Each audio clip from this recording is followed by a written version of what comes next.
This is the Failures Only Podcast. This is the Failures Only Podcast. This is the Failures Only Podcast, where we are embracing the power of failure by redefining it and turning your worst moments into your sources of strength. Welcome to the Failures Only Podcast. Failure is part of the human condition, where we're all part of this non-exclusive club we didn't know existed, called Failures Only. Today, we're flipping the script on success and redefining failure. I'm here with my co-host, Carlos Martinez, and Luis Fernandez. Carlos? Luis Fernandez, designer, musician, business owner, behavioral therapist, painter, even though you never went to art school, right? Can't afford that. Serial entrepreneur and co-owner of Forsyth Fire Escape. Man, welcome to today's episode, man. Appreciate you being here. I'm happy to be here, man. Yeah, I'm happy to be here, for real. Thank you, guys. Today's episode is essentially about innovation and using innovation to circumvent failure, right? Get through those challenges by embracing innovation as opposed to kind of just shutting it down and saying, here we go, this is the end, right? And one of your businesses, because you have several, right, is Forsyth Fire Escape. When I heard this story, man, I thought it was one of the best stories that I've heard surrounding the food industry. Thank you. Right? Where you were essentially dead smack in the middle of COVID, dropping burritos down a fire escape. Yeah. Right? Yeah, because that in itself is right. It sounds crazy, but that's great. I mean, when I saw the video, I was like, wow, if this isn't New York, I don't know what is. Right? So, while everybody is running away from the food industry during COVID, because that's, correct me if I'm wrong, but that's exactly where it started, right? Yeah. You're literally running into the fire. Yeah. Right? How did that idea come about, man? Well, my business partner now, she's my ex-girlfriend, we moved from Los Angeles to New York, right? And at this point, I already had my behavioral therapy cases, so I couldn't just up and leave these families. So I was doing Zoom because everything was, telehealth, right? So during the pandemic, I started working on my album. I started recording inside my crib. I started painting too. I've never painted before, but I'm like, how it started was that I wanted to do one piece for every picture, for every song on my album, right? So then when the pandemic started and then the stimulus checks started kicking in for everybody, I was honestly just like, everybody got way too much money and nobody knows how to save money. How do I take that? For real. So then it's just I've always been inclined like that, always trying to create something and start something new. So when the pandemic started, me and Isabel Lee, chef of Forsyth Fire Escape, we got a notice from our landlord because he let us rock at our apartment. We had a dope apartment in Los Feliz. And he's like, yo, it's been 6 months and you guys don't have another roommate. He just had me and her pay the portion of our rent because our roommate moved out right before the whole world shut down. He's like, you know what? Don't even worry about that portion, just pay your portion. I was like, whoa, that's crazy. Wow. So that room turned into a clothing factory, a gym. It turned into a studio.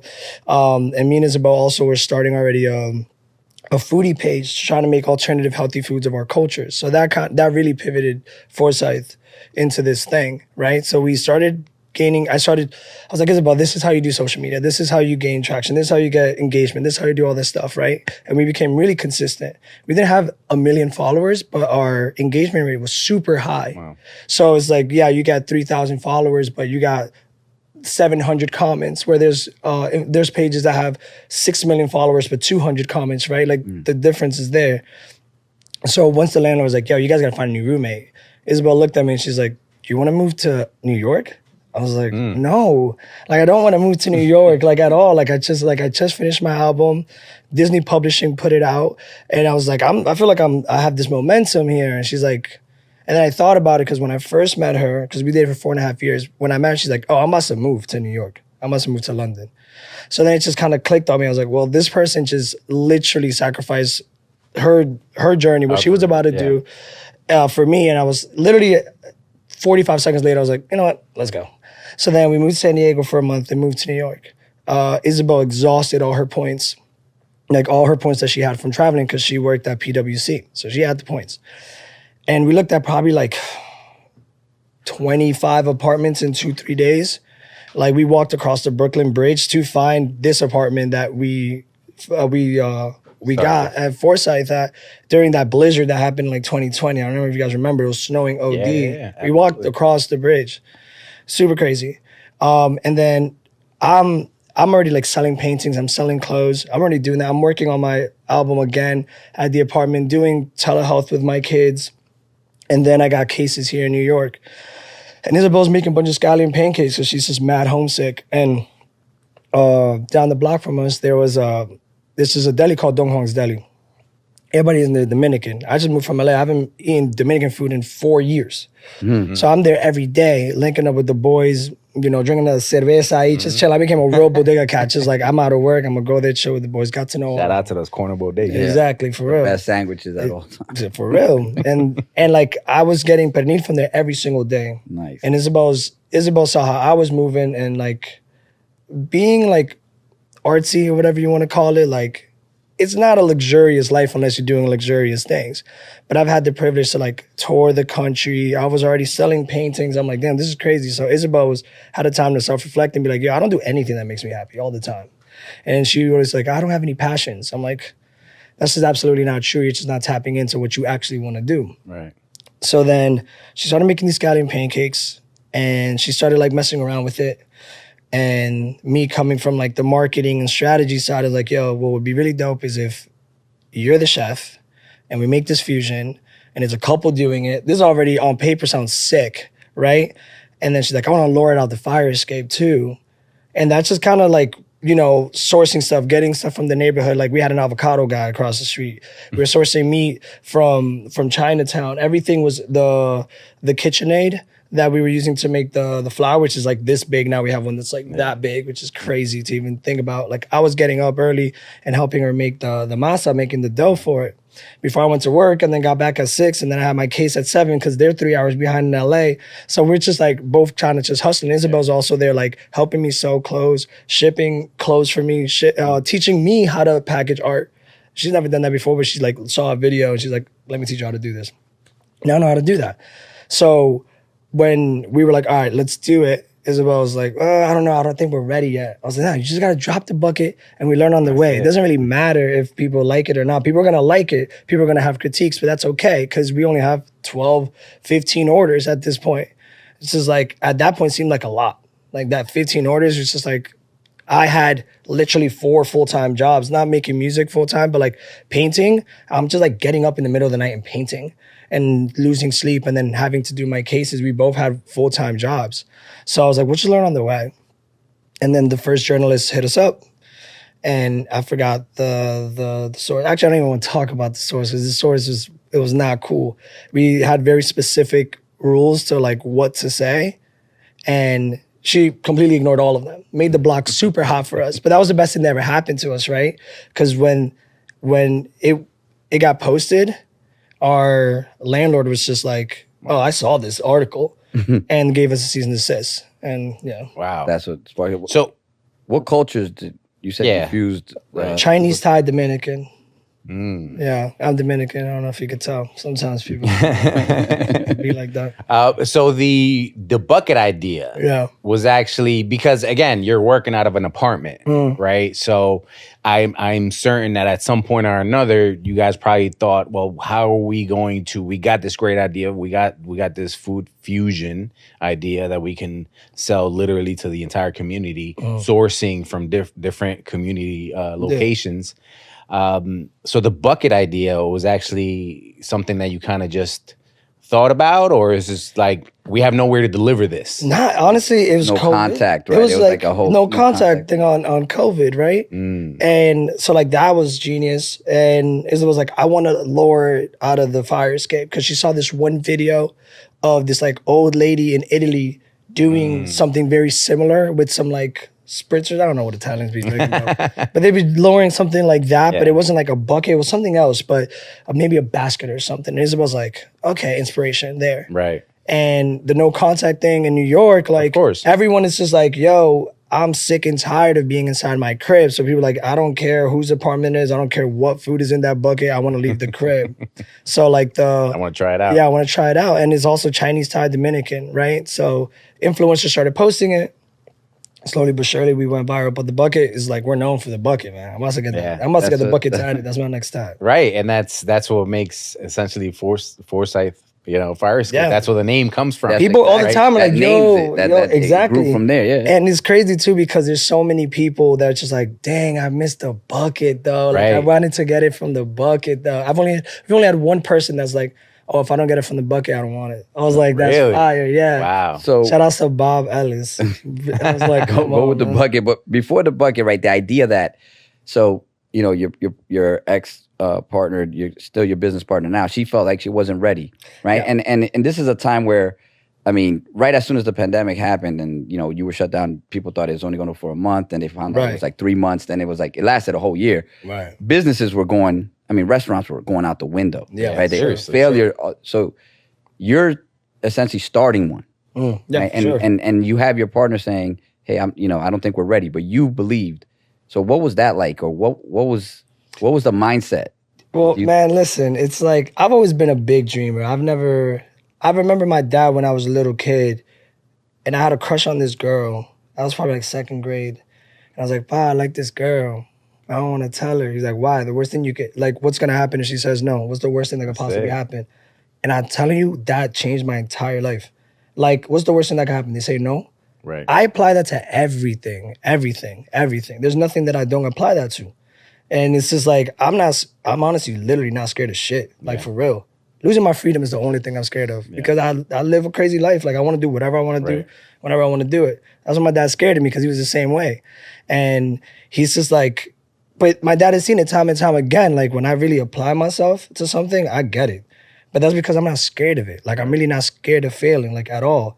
But the amounts of failures that have gone through that is insane. Is enough to teach a class on it, for real. And it's funny that you say that, right? Because you perceive failure, it exists, right? You know what people define it as, right? But for you, it means just an opportunity to be innovative, exactly, to grow from that experience, exactly, right? Like, I like to live by a quote that I say to these guys all the time: you only have what you got the courage to ask for real, right? So that in itself, that's exactly what you're saying, right? That is how we define failure. Exactly. Failure doesn't exist. Right. It's just an opportunity for growth. Yeah, what are you gonna do with it, right? Because like you were saying, the initial question, you guys, pardon me, I have like extreme ADHD, my brain works like this. But like, it's cool because Isabel comes from a completely different culture. She's a lot more like reserved in the way that they just see the world. That's what, from what she told me. You said risk averse. Very risk averse, right? Those are your words. So like for me, I'm just like,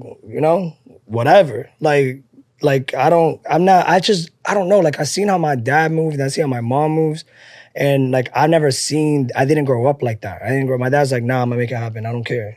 Like, my dad told me once, he's like, I'm so stubborn. If a doctor told me I'll never walk again, I'll stand up out of the chair and walk out. I'm like, that's what my dad was. I'm like, yo, how am I gonna take no for an answer? So it's just like having Isabel be super analytical and having steps 1, 2, and 3 down and 4, 5, 6. For me, I'm like, well, we don't really need to worry about step 1 and 2 because we have step 4 and 5 and 6. We have the outcome, like what could potentially happen here. So everything else will work itself out type of mentality, which you could run into, again, a lot of problems. Right. Because then you might throw the bucket out the window and then you don't know. Hit somebody in the head or something. I don't know. You know what I mean? Lawsuit. Exactly, right? So like it went way left. Right. And understanding that like there's 2 people here with 2 very specific strengths. And that's why our business, I believe, I know it truly like thrives, because me and Isabel, it's just like, we're not in agreement all the time. Right. There's no way, especially it being your ex-girlfriend, there's no way. Right. But at the same time too, there's something to be said about like me understanding her and knowing her and she understanding me and knowing me. Because there's certain times she's like, nah, this doesn't work. But there's times when she's like, you know what, I've been in this situation where I'm like, this isn't gonna work, and then somehow you make it happen. Yeah. So knowing that balance. Do you feel that maybe then, right, during that time, it was good for her to be risk averse, where maybe you wanted to jump out the window? Yeah, I mean, Yeah, I mean, there's yes and no, right? Because if we, and this is no slang to Isabel, shout out to Isabel, but if we worked on Isabel's timeline, we might have never dropped the bucket. Gotcha. Right? They might have raised the rent before we even dropped the bucket. Gotcha.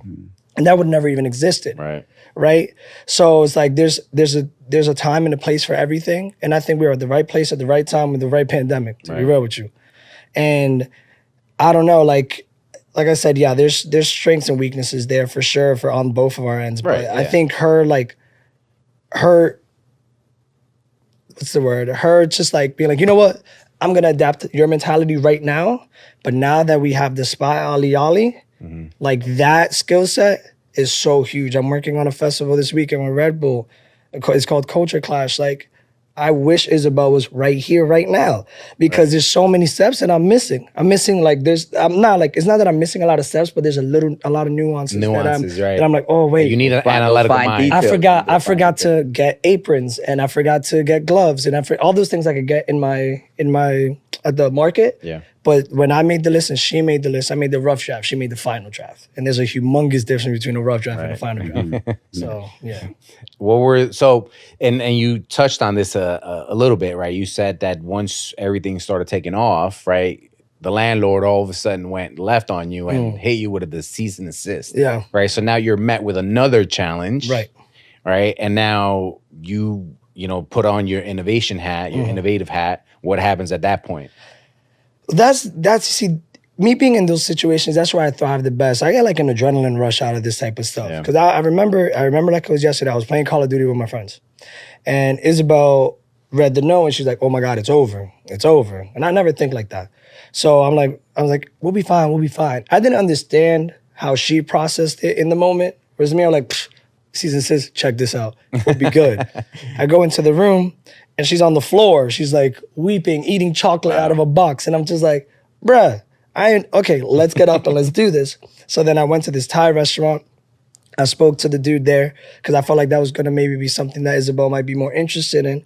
But the idea was always to try to do the bodega, like in my head. Like I already had it, because doing behavioral therapy too, you have to understand, you have to work with like two different choices, and you have to think really quick on your feet. I'm like, yo, we have orders in 48 hours. Like, we need to get out of here. We need to figure this out right now, right? So through my networking and just being on the block, being in LES, like talked to the dude at the spot, and he was like, hey, I don't think we have the space for it. But if you're ever looking for an investor, like, let me know. And also, Forsyth, we've never had an investor, ever. We've never taken money from nobody, ever, which is hard. That is fire. Amazing. Absolutely. Fire. So with that being said, then I went to the bodega, and it was, man, I'm Dominican, man. It was mad quick. It was super quick. I saw Pilo outside. He was listening to music. Yo, Pilo, I got the situation here. It's gonna be mad dope. I'm telling you, Forsyth is gonna be huge one day. This is what I'm working with. We got this letter from the landlord. He's like, I don't know. Why are you talking to me? I don't own Don Juan. I was like, you're right. Let me talk to It's Gus. not him. Yeah, like, let me talk to Gus. But and Gus is walking out. Yeah, you're cool though. And Gus is walking out, and he has like bags in his hands, whatever, and he's about to leave. So again, right place, right time. Yeah. Because then I think Gus might have left to DR that weekend, and he was the only person that would have gave us the green light. And he's like, yo, I got to go take care of my mom, but I'm going to say yes.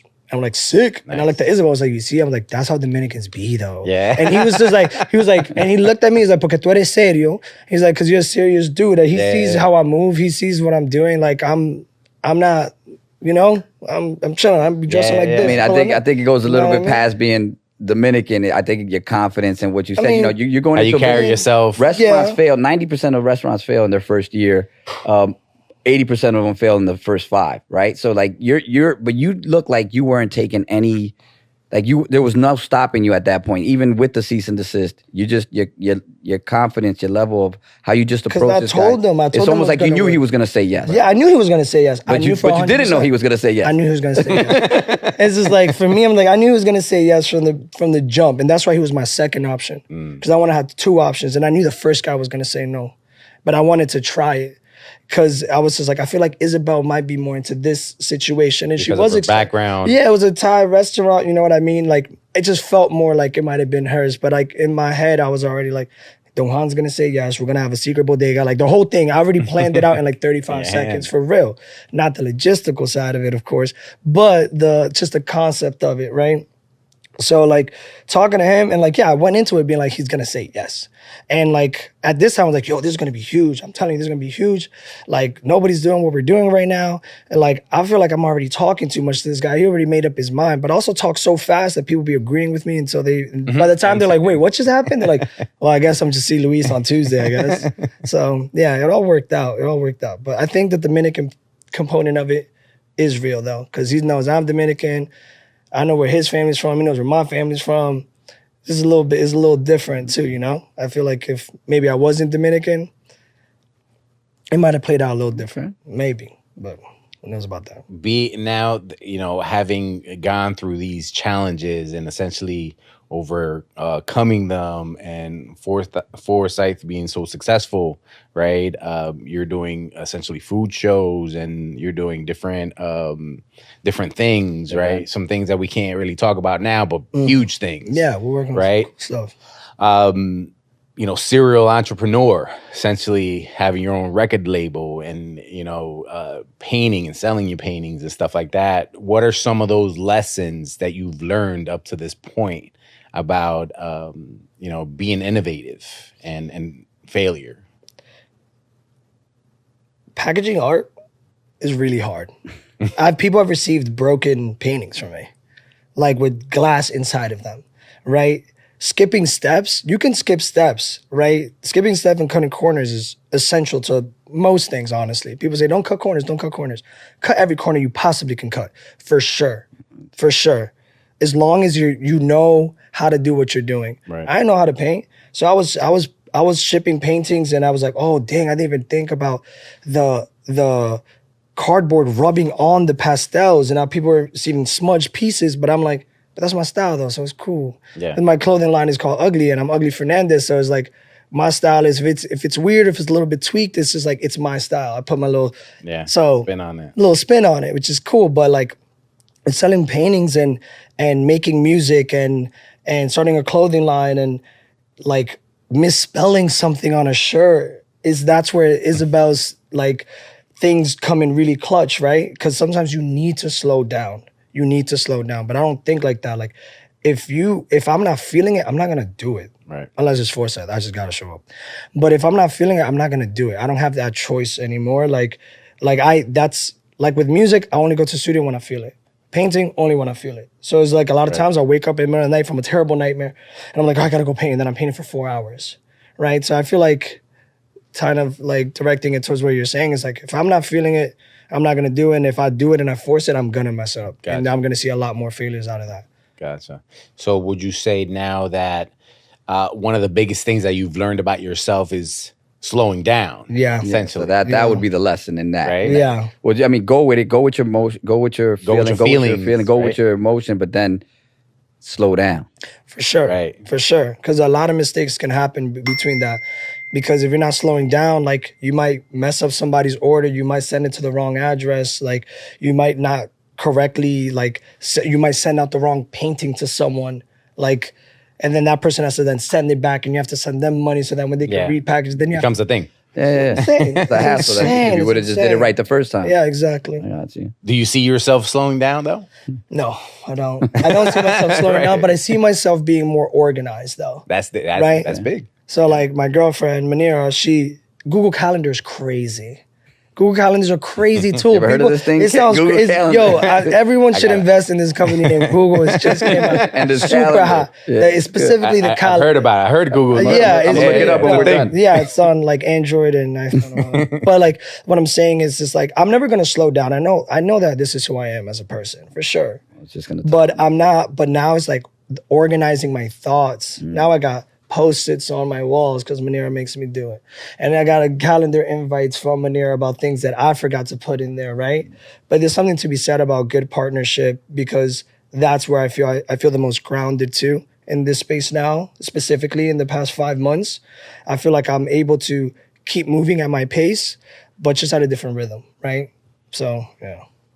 Now, just drawing on past experience, man, when we had the pre-production meetings, yesterday, you said something that really struck at me, right? Because it was probably one of the best things I've ever heard anybody say. Thanks. Right? At least the realest. Yeah, at least the realest. Yeah. You said, I've never not been fired from a job. Yeah. But you took that as a place of strength. Yeah. Like Let's a badge talk about of honor. that for a second. Yeah, like for real, what does that mean for you? Why do you say that? It's because this is part of my success and my failures too. Because it's like, if somebody talks to me a certain type of way, I'm gonna quit that job. I swear. No matter what. No matter what. I don't care what it is. I don't care who you Even are. if it's your dream job? I'm not gonna. Yep. What dream job? Yeah. I do it. All the stuff I'm doing is I my go get dream. it again. So I'm just like working at a kitchen is not my dream job. Running a restaurant, feeding people, that's a dream. That's dope. Giving jobs to people, right? That's a dream, right? Word. Being able to like help the community, sourcing things out of the community, Yeah. that's a dream. You know what I mean? Like, I could be selling backpacks and I'll still feel the same way. I don't care. I'll sell water bottles. I don't care. I'll feel the same way. But Forsyth is so built out around community.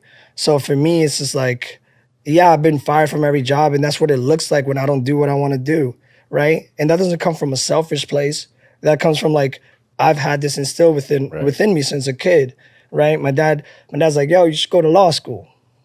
I don't got no lawyers in the family. I don't know what that looks like. You should go to doctor's school. I don't got no doctors in the family. I got maybe one or two now. But the point of the matter is like for me now, being fired from every job I've ever had, those jobs except behavioral therapy. I've never been fired from behavioral therapy.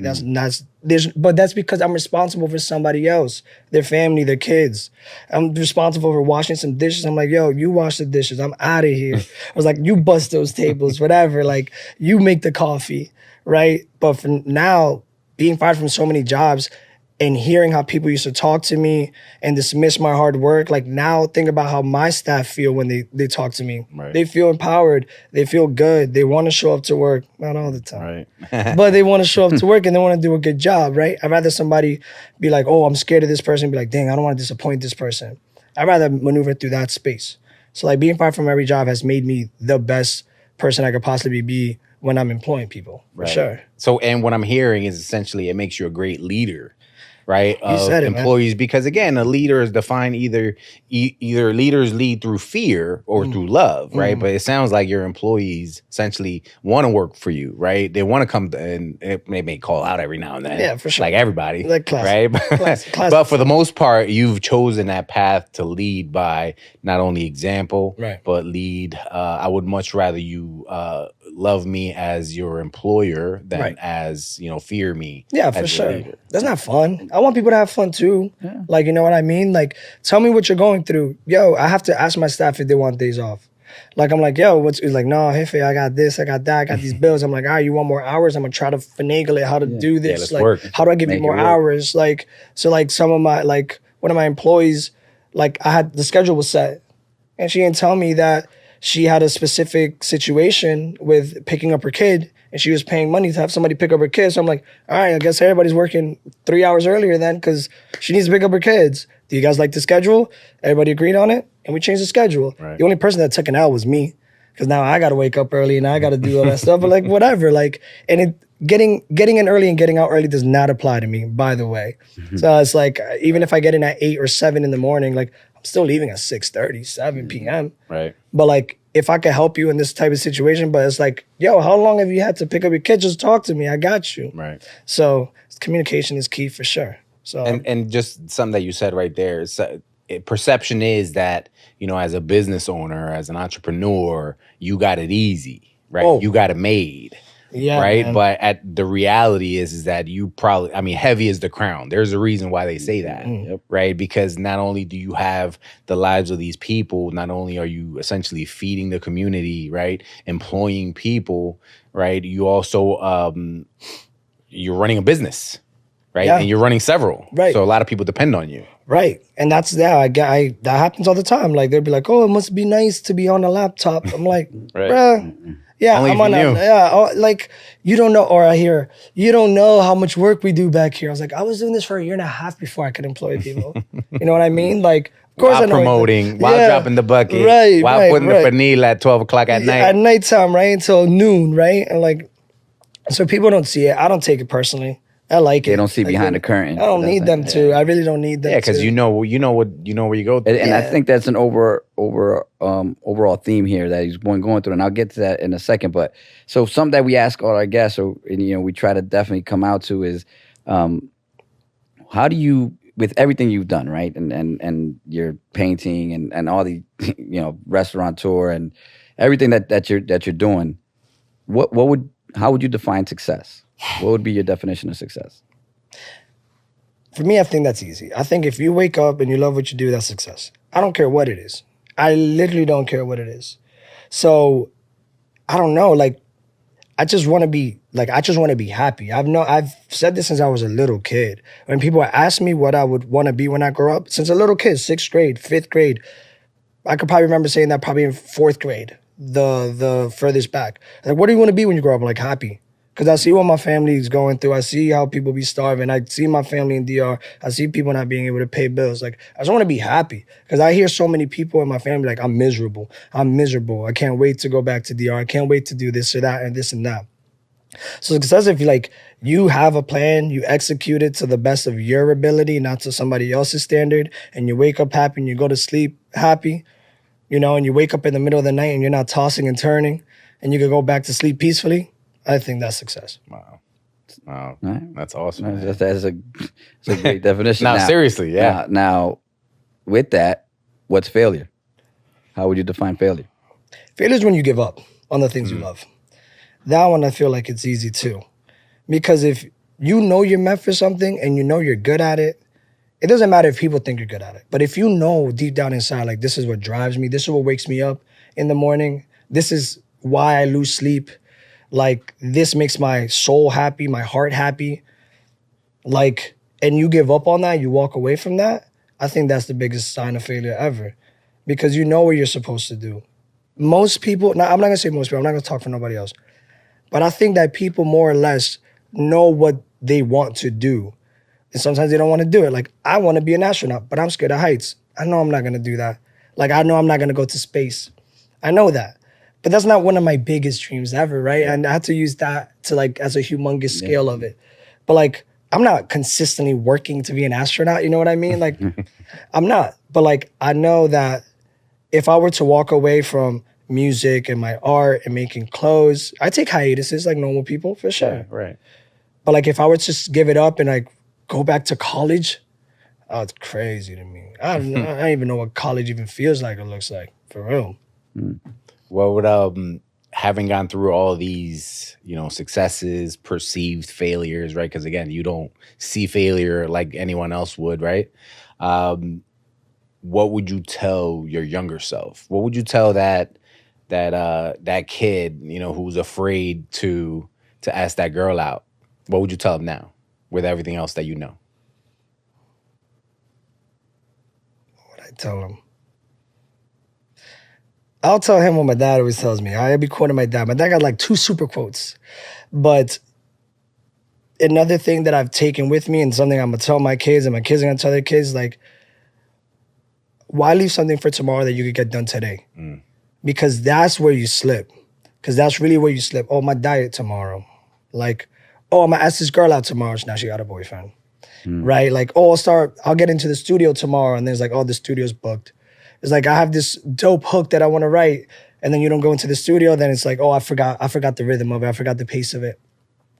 So, like, if you feel something, do it right now. Like, drop whatever you're doing. It doesn't matter. Like, just drop it. It doesn't matter. I've done that so many times. I've tried going in and out of college.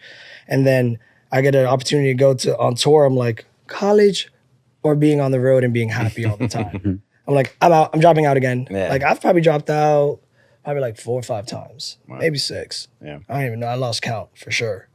So yeah, that's probably what I would tell. But you won't, at least you dropping out, you don't perceive that as failure, right? Because again, you're pursuing your happiness. I didn't want to be there. So you're pursuing your success. Yeah, I didn't want to be there. Staying in college, that would probably be closer to failure than you pursuing because you're not following what you want to do. Your identity. What makes you happy. And I think that was the whole theme throughout this whole, like, everything from being fired to all the times to doing what, like, taking on the fire escape and dropping it off and just doing it now when your partner said, no, I don't think we're ready, and talking to the guy in the bodega, you're yourself. Right. Yeah. Your paintings, you wake up, you want to paint, that's what you're going to do. You want to get in the booth, you get in the booth, you drop some music. Right. You want to make food, you're going to go and make food. Right now it's your business and that's what you're going to full time. Yeah, But I gotta do it. You know what I mean? But like, you just yourself. Got That you just leaned into your identity, knew who you were, and that's it. I never felt like I had to be anybody else. Like I never felt that. I've never had that. I never had that like insecurity that people are like, man, I wish that I could be like that, or like I wish I could dress like that. Like I had the coolest older siblings and cousins. So like for me, I'm like, they just taught me how to be fly, and then I took it and spun it on myself. Like I never had those weird insecurities. I feel like the only time I became insecure is my hair started falling out. I was like, dang. And then I shaved my head bald, and I was like, damn, this is my final form now. I was like, I killed it. I killed it again. Yo, Like, I can't Killed it believe I'm again. successful at this. I can't believe I did that my again. hair was a failure, but was it? Because Was look, it? Look, I'm happy. And now my friends are like, yo, why did you ever have hair, bro? I was like, I'm about to do it, but I don't know if I can pull it off. You can Damn, do it. yo, You this guy. you got a Yeah, I good shaped definitely- head. You could do it. Yeah, I It's don't all know. about the Nah, shaped nah, head. I got that I don't Peruvian know, head. My wife Got won't that. let me, but anyway. Nah, You know what? But I want to say this. I know we're coming up on at the end, but I just lost my train of thought. People have that outside pressure. It seemed like you never had that. People want to be different, or they're not themselves because outside pressure, right? But it seemed like you didn't acknowledge it, or you just you know what I mean, didn't have it. That's the one thing. Outside pressure is the only pressure I feel though. Because people think that I'm actually always in the booth, always painting, always making shirts, always at Forsyth, still doing behavioral therapy. So when then like I feel like I have to like keep that up, that's crazy. That's That where the persona. depression slips in. I'm like, dang, I should be doing this more. I should be doing that more. And like I should be, and then I start beating myself up. Like you are your worst critic, right? Yeah. But that outside pressure, I feel that the most, especially when all our one menu item was for 2 years, just one item. You know how that feels like we want chicken, we want tofu, we want this. We're like, we don't want to do that. We got one thing. We do It's one like, thing we got great. one thing And that's great. all you're gonna get. But then we had to do it because of the outside pressure. People thought people were building bots to order things before they sold out in 30 seconds for the entire month. I remember we made an apology video. And I was like, and Isabel was like, we have to do this apology video. I was like, no, we do not have to do an apology video. do anything. We're two people with full-time jobs, and we're apologizing because we're busy. Like, and 'Cause people we're are successful. because but the outside pressures, man, that's where I think that's a good point to touch on, because I feel like that's where I feel like the failure of things. Where I'm like, dang, maybe I'm not actually doing as much as I could be doing. And I start feeling like, but it's compared to me though. Yeah. I don't compare I'm like, dang, if I anybody was else, right? Yeah, you're making not. music You're like not. You're this hard on guy, yourself, like you said. yeah, I'm like, dang. So I'm like competing with myself all the time. So I feel like if I'm gonna take an L, it's always because then I doubt how I'm doing things. And like I know God got a plan and I got a plan too. And like these things all work the way they're supposed to work. But when I start like listening to people, that's when I feel like I start slipping. Always. And how do you now, having at least recognized that this is something that really gets at you when nothing else does, essentially, right? How do you, from a mental health perspective, being a behavioral therapist, how do you deal with that? Honestly, I don't know yet. Like I don't know That's a how to rawest do that answer, yet. right?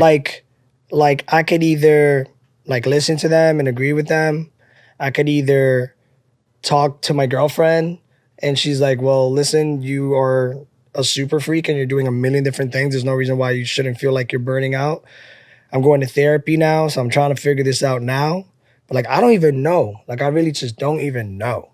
Like, I don't know the answer to that. I feel like I can answer questions and I could be funny and stuff. But once like the depression slips into that spot, I become super stagnant. Like, and that like my version of stagnant might be somebody's hardest working day ever. Right. So yeah, I don't know. I'm still trying to figure it out, but I know that I'm heading the right direction. I got a beautiful partner that supports me, and I feel like my walking PR/manager. I got a dope family. I got a good job. I'm healthy-ish. Yeah, everybody got those habits sometimes. It's like sleeping too late or going to that bar you didn't need to go to or whatever. But I think I'm heading in the right path, like as far as aligning myself with what I need to get done, especially going to therapy. I feel like that's really dope because then I get to talk to someone who isn't impressed by me. Right. That's my problem. I don't want to, it sounds arrogant, but like, I feel like when I meet people and I tell them what I do and they look my stuff up, they're just like, whoa, you're going crazy. And my therapist is like, well, why don't you feel like you're dependable? I'm like, oh man, dang, man. Like, Why'd you ask me that? why you asking that poignant question, man? I Like, got yeah, he's like, do you feel like you're consistent? Yeah. I'm like, oh God, man. Like, Therapy's big. no, I don't think I'm as consistent as I think I am all the time. So I think I'm heading down the right path though, for sure. So if I'm hearing you correctly, you may not know the answer to the question, but you are heading in the right direction because at least you were able to take a look at yourself and say, maybe I do need therapy. Maybe I do need to deal with this, right? I have a great support system, right? So you lean on the things around you, right? The things that support you or have supported you for a long time